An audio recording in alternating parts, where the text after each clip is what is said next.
the sleeping lake monster that killed a whole village. Overnight, the true story of Lake Nyos. Imagine waking up in the morning to find that your entire village has gone silent. No roosters crowing, no children playing, no voices echoing through the trees. You step outside and see neighbors collapsed on the ground, animals lying still, and silence so heavy it feels like the world has stopped breathing.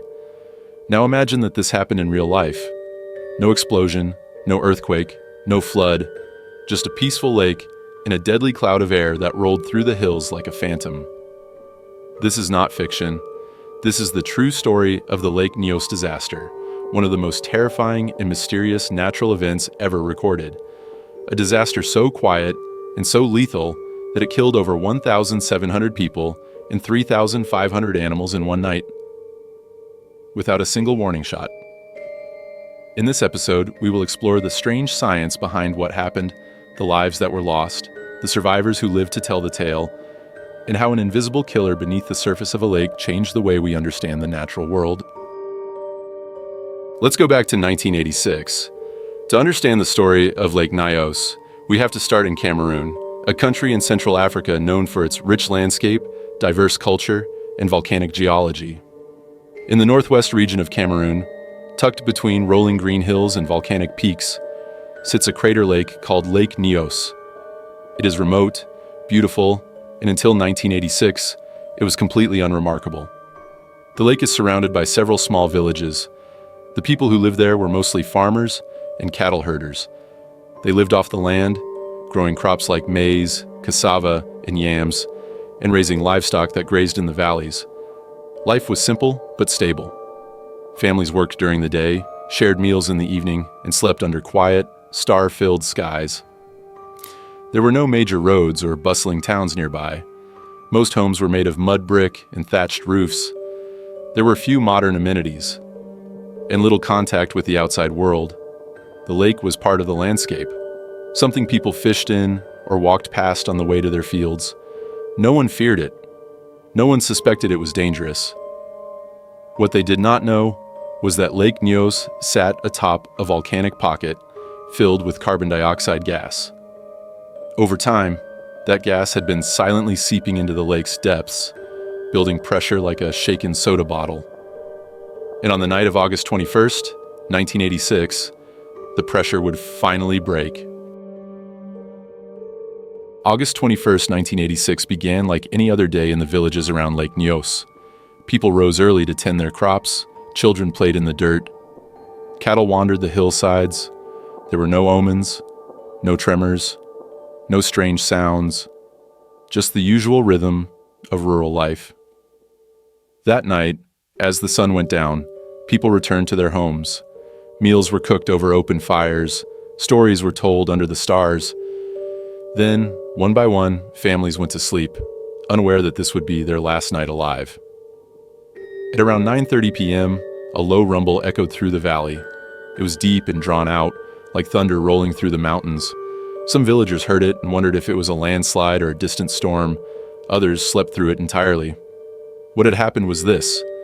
Deep at the bottom of Lake Nyos, pressure from dissolved carbon dioxide had reached a critical point.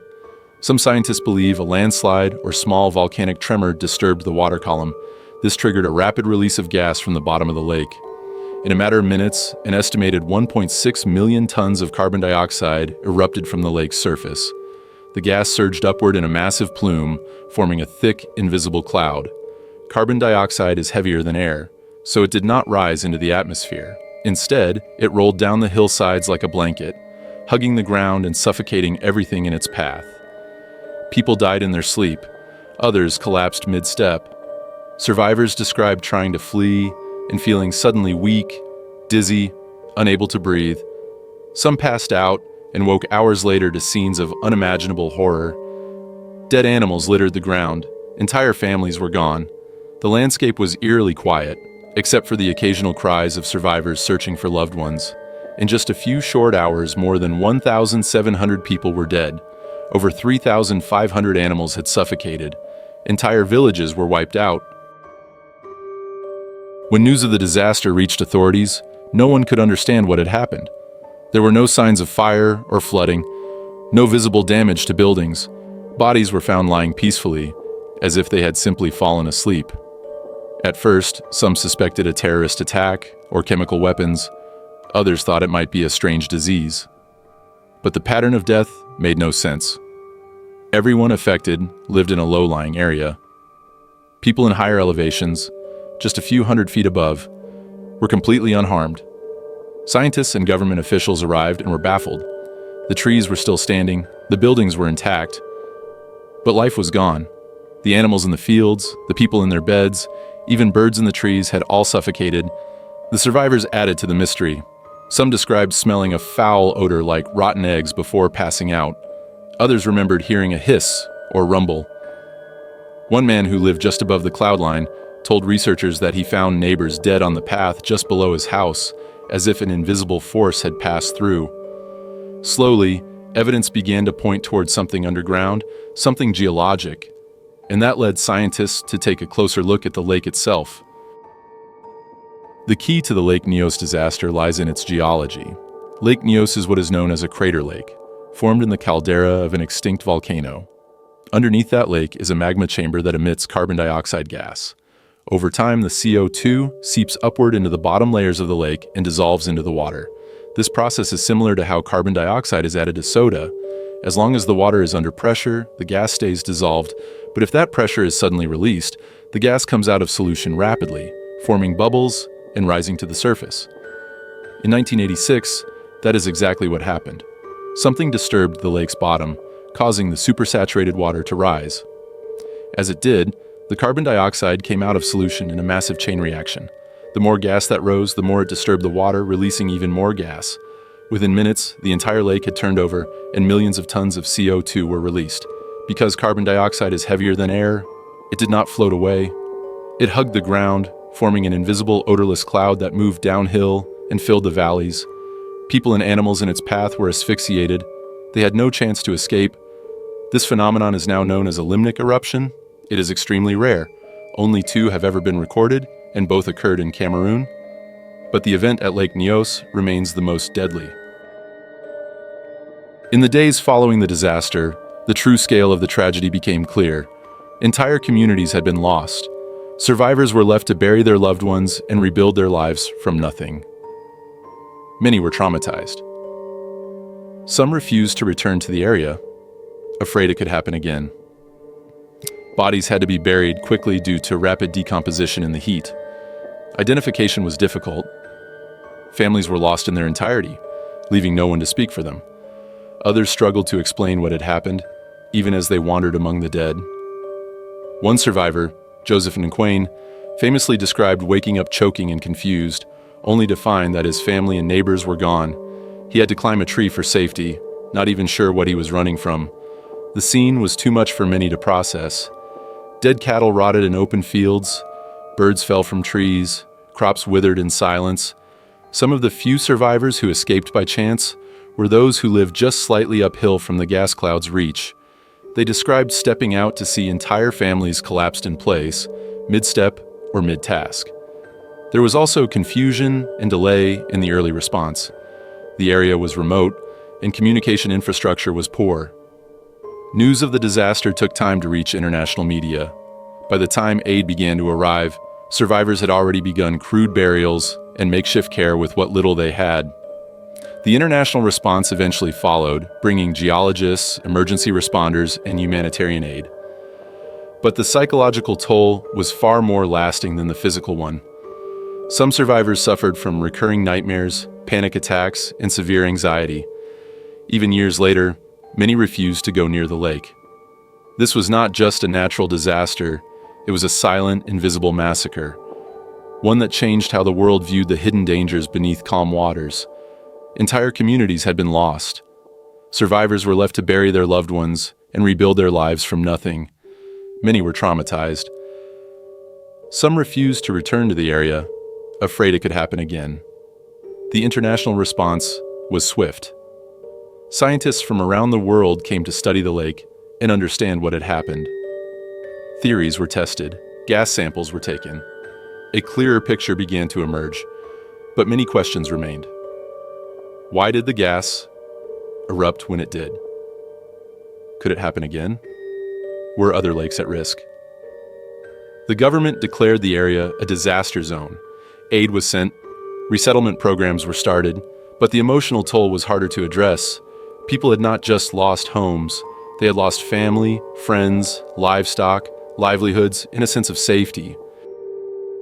Once scientists understood the cause of the disaster, the next step was preventing it from happening again. The solution was to remove the gas from the lake gradually, so it could not build up to dangerous levels. Engineers installed a system of pipes that reached to the bottom of the lake. Using a technique called degassing, they allowed CO2-rich water to rise through the pipes naturally. As it reached the surface, the pressure dropped and the gas escaped harmlessly into the air. This process has to be maintained continuously. If the system fails or is shut down, gas will begin to accumulate again. A similar system was later installed at Lake Nyos, another nearby crater lake with the same geological features. The degassing efforts have been largely successful. Today, the risk of another limnic eruption at Lake Nyos is considered low. But the memory of what happened lingers. The landscape still carries the scars. The survivors still tell the stories. The Lake Nyos disaster taught the world a terrifying lesson, that danger can come without fire, without flood, without wind, that nature can kill not with force, but with silence. It forced scientists to look at crater lakes differently. Dozens of lakes around the world have since been studied for similar risks. One of the most serious concerns today is Lake Kivu, which sits on the border between Rwanda and the Democratic Republic of Congo. Unlike Nyos, Lake Kivu is enormous, home to over 2 million people along its shores. Scientists believe it holds hundreds of times more CO2 and methane than Nyos ever did. If a limnic eruption happened there, the human toll could be catastrophic. The event also changed how governments and international organizations think about preparedness. It led to better monitoring systems, improved early warning technology, and greater public education around lesser-known natural threats. Countries that had once ignored crater lakes began running their own geological surveys. The disaster also helped shape scientific language. The term limnic eruption was coined in its aftermath. It helped put a name to a phenomenon that had, until then, existed only in theory. But for the people of Cameroon, the legacy is more than scientific. It is personal. It is the memory of a night when the air itself turned against them, a night when peace became panic, and a lake became a killer. Today, a monument stands near Lake Nyos to honor the lives lost, but the lake itself remains quiet, clear, still. It looks like nothing ever happened. And maybe that is the most haunting part of all. That danger can come without fire, without flood, without wind. That nature can kill, not with force, but with silence. It forced scientists to look at crater lakes differently.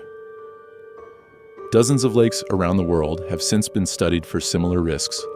New monitoring systems have been put in place. And the rare phenomenon of limnic eruptions, once virtually unknown to the world, now carries a permanent place in scientific literature and emergency preparedness training. It reminded us that even in the age of technology, there are still corners of the earth where ancient forces wait silently beneath the surface. Forces that do not roar, do not quake, and do not burn, but suffocate, unseen in the dead of night. And because of Lake Nyos, the world now listens more carefully to the stillness, especially when it comes from the heart of a sleeping lake. If you've made it this far, it means you're enjoying the story. If you're interested in more, don't forget to like, subscribe, and hit the bell so you never miss a great story. This is Liam. Thanks for watching, and see you next time.